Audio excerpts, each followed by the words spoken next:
ये जो पौधा आप मेरे पास देख रहे हैं, इसको उर्फ़े आम में हम करौंदा कहते हैं। ये एक झाड़ीदार पौधा है जिसके ऊपर कांटे होते हैं। मज़े की बात यह है कि इसके दो इस्तेमाल हैं। इसको कैसे लगाते हैं? बीज से। इसके जो बीज है इसका इस्तेमाल किया, ये एक एडिबल फ्रूट है आप कह सकते हैं। उस मेच्योरिटी को पहुँचे जिसमें हम इस हार्वेस्टिंग टाइम है, यानी कि किस कलर का या किस स्टेज पे फल को उतारें तो वो किस इस्तेमाल में आता है। तो तोड़ के इस्तेमाल कर सकते हैं और उसका इस्तेमाल 3 तरह से हो सकता है।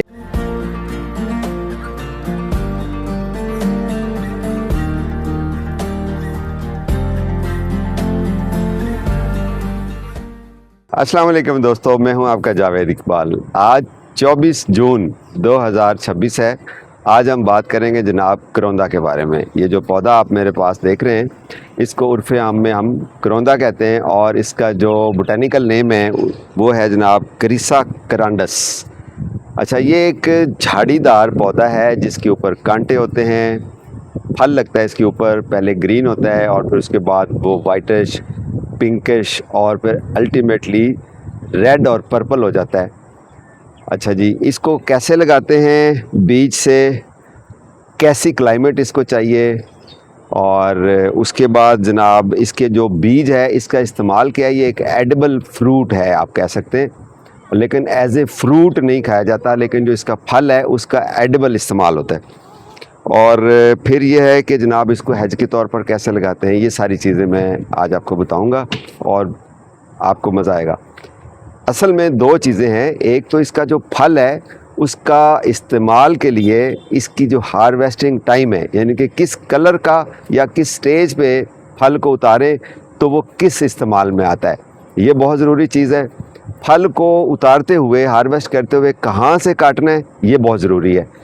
इसका बीज अगर हमने लेना है तो फिर फल को, इसके जो बीज है एज ए सीड, इसको कब उतारना है और कैसे प्रिजर्व करना है, ये बहुत ज़रूरी चीज़ है।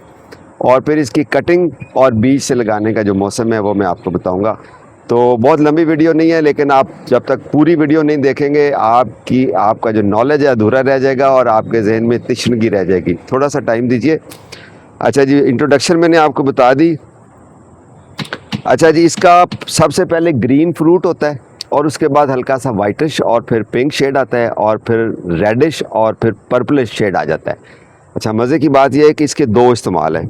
जो इसका ग्रीन या light green, light white type या हल्का सा पिंक हो जाए, यानी कि मैच्योर, फुली मैच्योर नहीं हुआ हो, लेकिन उस मैच्योरिटी को पहुँचे जिसमें हम इसको तोड़ के इस्तेमाल कर सकते हैं और उसका इस्तेमाल 3 तरह से हो सकता है। एक इसका अचार, चटनी और मुरब्बा।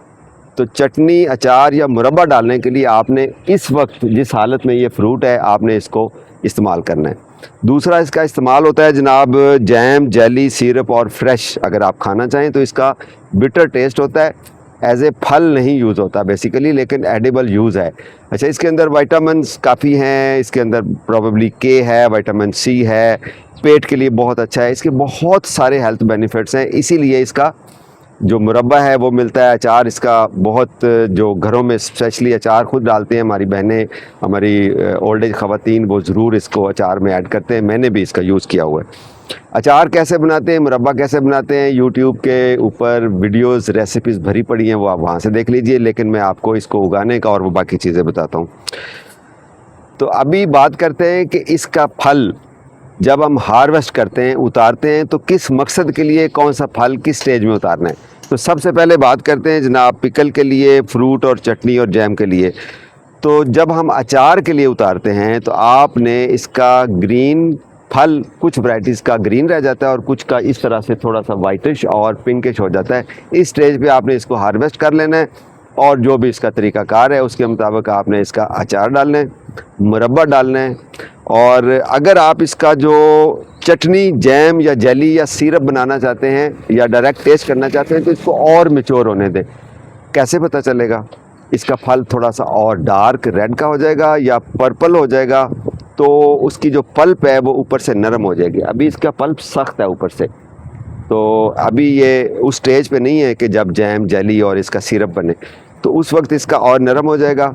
अच्छा, अब तीसरा इसकी हार्वेस्टिंग क्या हो सकती है कि सीड्स के लिए, यानी कि आप अगर ग्रो करना चाहते हैं। याद रखें, कोई भी बीज जब हम यानी कि बीज उगाने के पर्पज़ से हार्वेस्ट करते हैं तो उसको पौधे के ऊपर फुली मैच्योर होने देना है, यानी कि गिरने से पहले वाली स्टेज।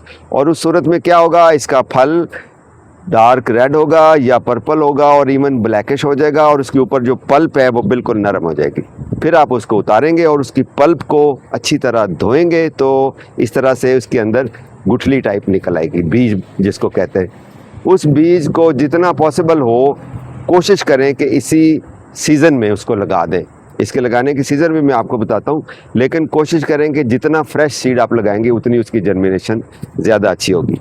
तो 3 बातें हुई, एक अचार के लिए, मुरब्बे के लिए इस वक्त आप उतार सकते हैं कहीं भी। लाहौर जैसी क्लाइमेट में, हॉट क्लाइमेट को ये बहुत पसंद करता है। झाड़ी के तौर पर आप इसको लगा सकते हैं। ये तकरीबन कोई 12-15 फुट भी मैंने देखा है बाग़े जनाब में, तो कोई 15 फुट बड़ा भी इसका अच्छा भला मीडियम साइज़ का एक दरख्त बन जाता है काफ़ी सालों के बाद। गर्म क्लाइमेट में वो बहुत इसको पसंद करती है, जिस तरह लाहौर है तो यहाँ पर बहुत अच्छा है। तो साउथ एशिया में ये बहुत अच्छे तरीके से इसको ग्रो किया जाता है। ये ठंडे इलाकों में उग तो जाएगा लेकिन शायद इस तरह से परफॉर्म ना कर सके या उसके ऊपर इस तरह की फ्रूटिंग ना आए। इसकी कुछ और बहुत सारी वैरायटी हैं, लेकिन ये जो क्रिसा क्रेंडस है या करौंदा हम इसको नॉर्मली कहते हैं, आपने देखा होगा देगों में भी जो वो होती है जर्दे वाली देग, तो उसमें भी आपको इसका मुरब्बा मिलता है। ये बहुत अच्छा है और इसको एज ए झाड़ी या एज ए हैज आप लगा सकते हैं। हैज हम उन चीज़ों को लगाते हैं, देखें, जिसके अंदर कांटे होते हैं ताकि कोई जानवर वगैरह उसको ट्रेस पास ना कर सके। तो इसके अच्छे भले बड़े बड़े कांटे हैं और आपने एहतियात करनी है जब इसको काटना है तो प्रूनर इस्तेमाल करना है, ग्लव्स कोशिश करें इस्तेमाल करें, इसके कांटे आपको लग सकते हैं। अच्छा जी, सीड्स का मैंने आपको बता दिया। अब जाते हैं जनाब इसकी सोइंग फ्रॉम सीड्स। इसका लगाने का जो मौसम है, 2 मौसम है इसके याद रखने हैं। जुलाई से लेके यानी कि अगले महीने से लेके, देखें इस वक्त ये कच्चा है, अगले महीने तक पक जाएगा, यानी कि उसी वक्त आपने सीड लेके हार्वेस्ट करके उसका ऊपर से पल्प उतार के तो आप उसको लगा सकते हैं। जुलाई से अगस्त और सितंबर ये 3 महीने हैं, इनमें आप, ये एक मौसम है। दूसरा इसका मौसम है यही बीज इसी साल का, यानी कि आगे जो नेक्स्ट आएगा फरवरी, मार्च और अप्रैल, उसमें आप लगा सकते हैं, यानी कि मॉडरेट मौसम होना चाहिए। अच्छा जी, इसकी डेप्थ आपने कैसे रखनी है, वेल ड्रेनिंग, अच्छी सॉइल, आपको पता है कैसे 50% वर्मी कंपोस्ट 50% बालू मिट्टी मिक्स करें तो एक बहुत अच्छी सॉइल बन जाती है। और तकरीबन आधा इंच या 1 इंच मिट्टी में आप दबा दें। अगर आप इसकी पहले पनीरी बनाना चाहते हैं तो तब भी ठीक है, जब आप डायरेक्ट सोइंग करना चाहते हैं तब भी ठीक है। हाँ, अब अगली बात है जी कटिंग। इसकी कटिंग से लगाने के 2 मौसम है, जुलाई से अगस्त और फरवरी और मार्च, अप्रैल भी नहीं। कोशिश करनी है कि लेट फरवरी और मार्च ये 2 महीने इसके बेहतरीन होते हैं कटिंग के लिए, या मानसून में ये जो अभी मौसम आएगा जुलाई से ऑनवर्ड, अगस्त और जुलाई, अगस्त और इवन सितंबर भी। तो इस मौसम में इसकी कटिंग कैसे करते हैं मैं भी आपको काट के दिखाता हूँ कि कौन सी सेमी हार्ड कटिंग इसकी काटनी होती है। तकरीबन आप 1 बालिश की आप रख लें, उसके बाद इसको लगाएं। इसको जितना अच्छा मॉइस्चर होगा, नमी होगी हवा में, उतना अच्छा इसकी जो हो जाती है सक्सेस ज़्यादा होती है। इसका मेथड ये है कि 15 से 20 सेंटीमीटर की सेमी हार्ड वुड कटिंग आपने काटनी है। मैं अभी काट के दिखाता हूँ आपको, या आप साथ साथ वीडियो में देख रहे हैं। और उसके नीचे वाले पत्ते आपने उतार देने हैं। रूटिंग हार्मोन में अगर लगा दें तो ठीक है, वरना डायरेक्ट भी लग जाता है। इसके अंदर से सैप निकलता है, दूध साहब, उसको खुश्क होने देना है पहले, और ब्राइट इनडायरेक्ट सनलाइट में साए में इसको रख देना है, लेकिन रोशनी पूरी है, जिस तरह किसी दरख्त वगैरह के नीचे। लेट से इसका पौधा है तो इसी के नीचे कटिंग इसकी लगा के आप गमले में रख दें तो ये बेहतरीन है। अच्छा जी, उसके बाद जनाब इसके लिए सन सॉइल, फुल सनलाइट इसको चाहिए 6 से 8 घंटे मिनिमम, और सुबह की। याद रखें, जब भी हम कहते हैं ना किसी पौधे को मिनिमम 6 से 8 घंटे धूप चाहिए, उसका मतलब होता है सुबह की धूप।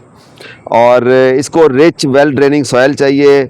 वाटरिंग इसको बहुत ज़्यादा नहीं चाहिए, जब तक यंग पौधा होता है, एस्टेब्लिश नहीं होता, उस वक्त तक रेगुलर इसको मिट्टी को नम रखना है। और उसके बाद ये ड्राउट टॉलरेंट है, बहुत कम भी इसको मिल जाए पानी तो ये चलता रहता है।